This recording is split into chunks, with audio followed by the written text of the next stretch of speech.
Fox 16 Sports with Ben Creighton. After holding the Auburn Tigers to just 91 yards rushing, the Hogs defense is right now the best in the SEC in stopping the ground attack and 7th in the nation. But while Arkansas's D-line is doing well in the trenches, the secondary continues to have their struggles. They got to bounce back before they face A&M. Arkansas's pass defense is near the bottom of the conference, ranking 11th in the SEC and 102nd in the nation. Saturday morning, they'll go up against the Aggies and their QB, Kellen Mond, who right now ranks 5th in the SEC in passing. Chad Morris hopes the defense can contain the dual threat. He's playing at an elite level right now. It'll be much of a challenge for our defense. They've got some receivers out on the edge that are very explosive and big and physical, and his ability to run the football definitely provides a dual threat.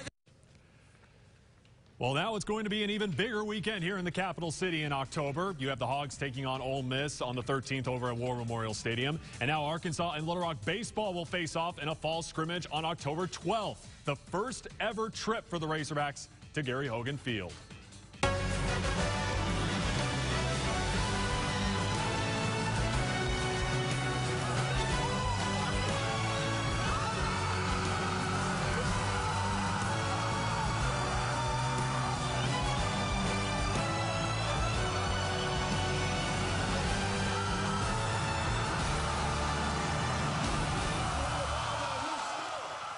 Hard to believe that was almost 2 years ago. That last-second win over Georgia Southern was the first Red Wolves game I covered after I had just moved here to Arkansas. Now, 2 years later, the Red Wolves look for 3 straight W's in this series. Blake Anderson said the Eagles might come into Saturday with extra motivation because they still think about that 2016 loss. Georgia Southern will welcome A-State to Statesboro with a 2-1 record. Like I said, you know the Eagles have to be amped up for Saturday as they'll get the chance to not only get some revenge, but also to take down the Sun Belt favorites. The Red Wolves will look to avoid that by slowing down that triple option offense. They play a style of ball that's it's hard to prepare for, especially for a defense. And they're built really, really well. I felt like last year and the year before, physically, they looked as good as anybody in the league. They don't like us a whole lot. It's causing lots of less sleep and a lot of study time. Everybody knows about the quarterback, how electric he is. And then they've also got a few good backs back there. I mean, they play several different guys back there. Conference play is underway in the high school ranks after a really wet week 4.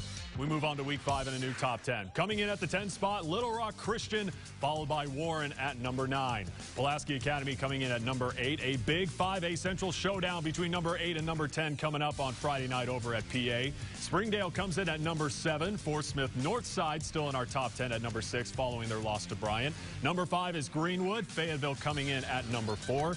I mentioned Bryant. They're at number 3 after their win over Northside. And we have a huge showdown in the 7A on Friday. Number 2 Conway is 4-0. They'll go up against North Little Rock, who again sits at the top of the rankings at number 1. Now, your Silver Star Nation report, brought to you by Steve Landers Toyota.